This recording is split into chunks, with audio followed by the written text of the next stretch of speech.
Bismillahirrahmanirrahim. Assalamualaikum warahmatullahi ta'ala wabarakatuh.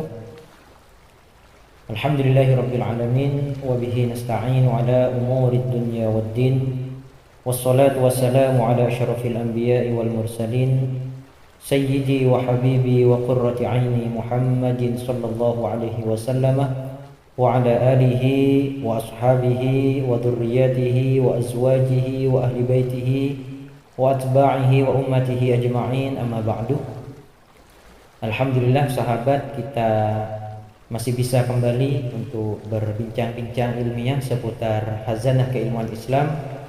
Dan insyaallah kita selalu berdoa kepada Allah. Kita doakan kita semua senantiasa mendapatkan ilmu yang bermanfaat dari Allah, ilmu yang senantiasa membawa keberkahan di dalam kehidupan kita. Amin, Allahumma amin.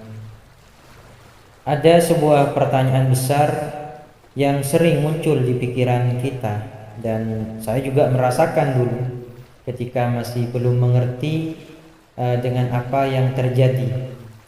Karena salah satu keterangan dari sabda Rasulullah sallallahu alaihi wasallam bahwasanya bulan Ramadan merupakan bulan yang penuh ampunan, sampai ketika bulan Ramadan Allah sengaja untuk memenjarakan iblis dan anak turunnya setan-setan agar tidak aktif bekerja sebagaimana hari biasanya.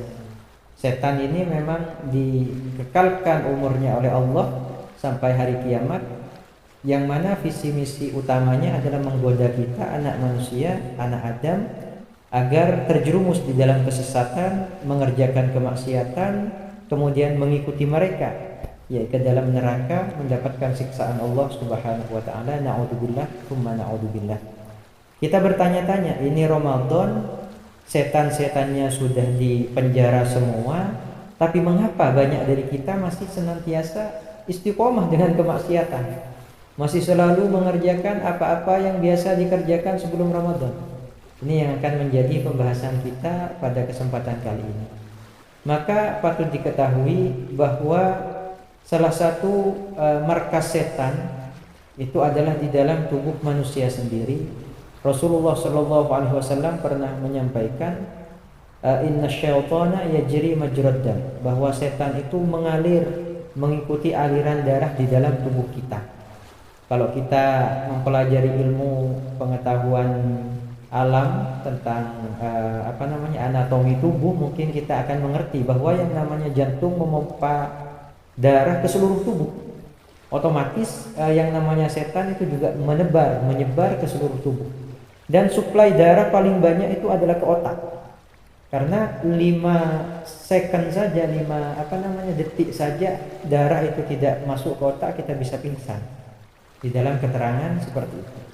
Nah, artinya apa? Setan itu memang hidup dengan kita untuk mengganggu manusia, itu bahkan masuk ke dalam jaringan darah di dalam tubuh kita. Makanya di dalam sejarah Rasulullah sallallahu alaihi wasallam, beliau sampai 4 kali beliau dibedah dada beliau oleh malaikat Jibril. Kemudian malaikat Jibril itu mengeluarkan nuqtah, satu titik hitam yang mana itu disinyalir sebagai markasnya setan. Para ulama banyak yang mengatakan itu di daerah jantung, karena memang tempatnya setan itu mengalir mengikuti peredaran darah. Itu dikeluarkan dari tubuh Rasulullah sampai 4 kali. Ketika Rasulullah masih kecil, masih anak-anak, kemudian hampir dewasa, hampir menginjak baligh, beliau dikeluarkan lagi. Kemudian yang ketiga ketika beliau akan diangkat menjadi utusan. Kemudian yang terakhir, yang keempat, yang masyhur kita dengar ketika Rasulullah akan melakukan Isra Mi'raj untuk menerima kewajiban sholat yang 5 waktu.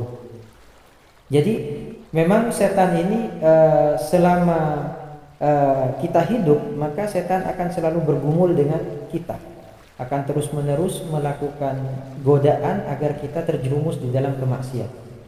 Makanya sampai dikatakan setan berada di dalam aliran darah. Kemudian kenapa ketika Ramadan kita sudah terbebas dari setan, namun kita masih nyaman dengan kemaksiatan? Maka yang patut kita ketahui bahwa setan ini bukan hanya menggoda seketika itu saja. Ketika setan tidak ada, otomatis selesai. Tidak seperti itu. Sistemnya sama seperti candu.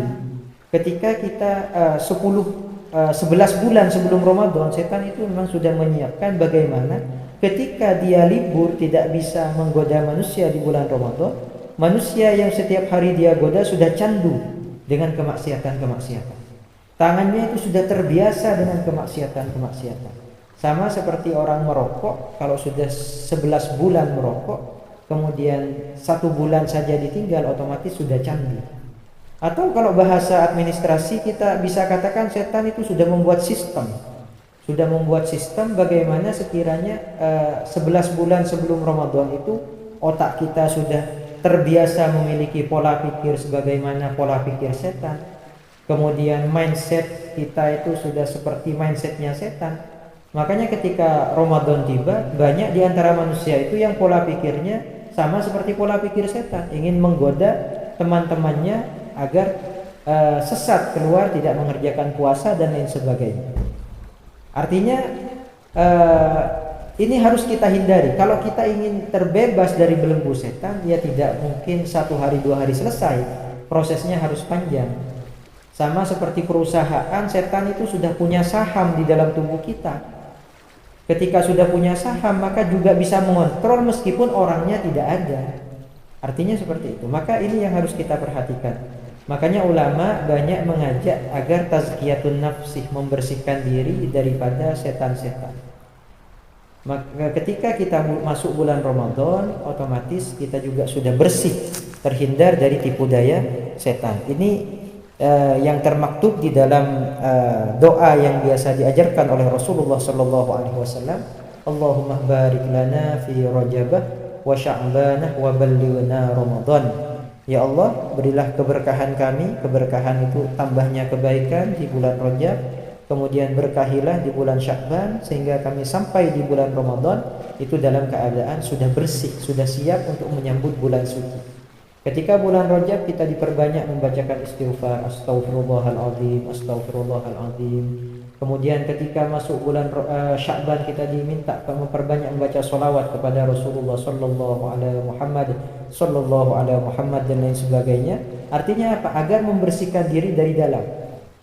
Yang namanya candu yang sudah ada di dalam tubuh kita, mata yang sudah terbiasa candu untuk melihat maksiat, telinga yang sudah candu untuk mendengar maksiat, mulut yang sudah candu untuk membicarakan kemaksiatan, hatta tubuh dari ujung rambut sampai ujung kaki sudah candu untuk mengerjakan kemaksiatan, dibersihkan sedikit demi sedikit ketika bulan Rajab dengan istighfarnya, ketika bulan Sya'ban dengan sholawatnya. Insya Allah menyambut bulan Ramadan kita sudah dalam keadaan bersih sehingga siap untuk menetralisir tubuh kita daripada tipu daya dan belenggu setan. Karena ketika setan sudah itu tidak beroperasi, tidak lagi bertugas karena di penjara, tubuh kita juga sudah netral sehingga siap menyambut Ramadan dengan ibadah-ibadah, memperbanyak membaca Al-Qur'an, kemudian melaksanakan sholawat tarawih, qiyamul lail, syahrul qiyam, kemudian syahrun nahar dan lain sebagainya. Barangkali ini perlu kita pahami agar kita tidak punya pola pikir, oh setannya sudah dibelenggu berarti kita terbebas dari maksiat. Tidak seperti itu. Maka semoga kita semua diselamatkan oleh Allah Subhanahu wa taala daripada tipu daya setan. Fa innasyaitan lakum aduwwum mubin. Allah menyampaikan setan ini adalah musuh yang nyata bagi kita meskipun kasat mata. Tidak bisa kita lihat, tidak bisa kita dengar, namun tipuannya sangat nyata bagi kita.